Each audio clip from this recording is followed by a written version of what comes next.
Hello everyone, I'm Josie Song. The company I choose is L'Oreal. Let's begin with a brief introduction.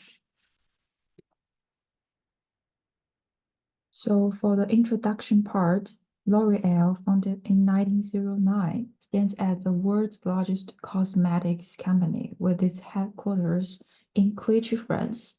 Boasting a diverse range of brands, the company strategically targets various market segments.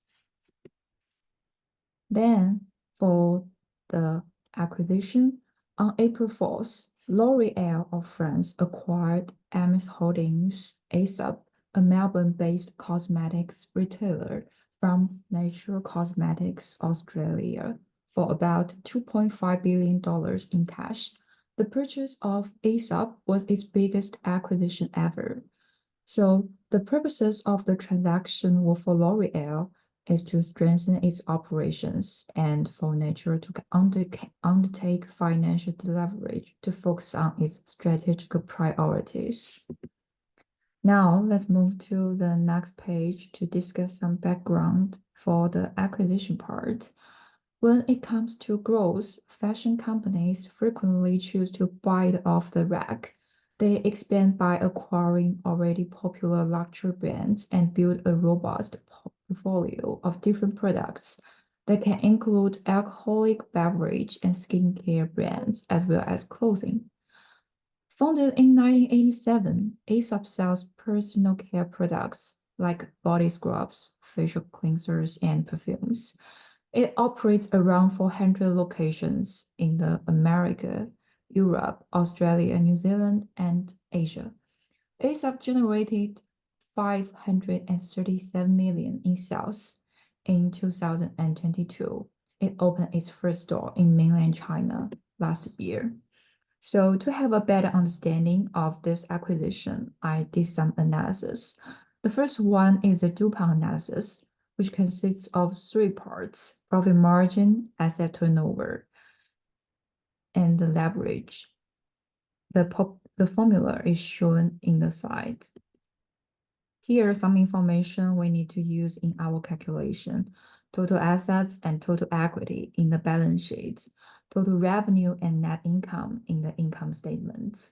By the way, the TTM, the first column, stands for the trailing 12 months. It's a financial term that refers to the most recent 12 months period for a particular financial metric and provides a more up-to-date view of a company's performance. Here is the result. Compared to 2022, the profit margin dropped to 14.44%. Asset turnover has a slight increase. However, the ratio lower than 1 still indicates that L'Oreal is generating less in sales than the value of its assets. It's not a positive indicator. The financial leverage is about same as before. The second part is about the stock price. Let's introduce a stock market index first, the CAC 40 index.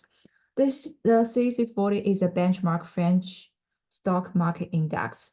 The index represents a capitalization-weighted measure of the 40 most significant stocks among the 100 largest market caps on the Euronext Paris, formerly in the Paris Bourse.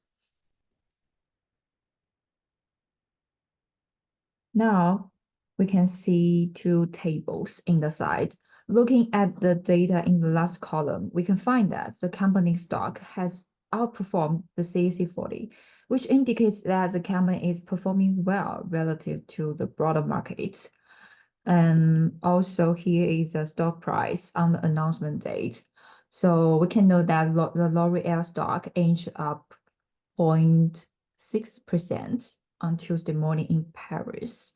And this is the positive news. Next, we move to the next page to talk about some data from its recent conference calls.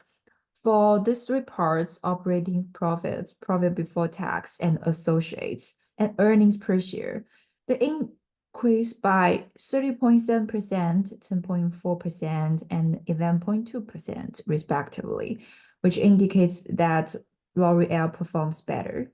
Since this short-term performance doesn't mean a lot, So companies always spend a long time achieving the goals they had before the acquisition. So I think we will make a further adjustment in the future. That's all. Thank you.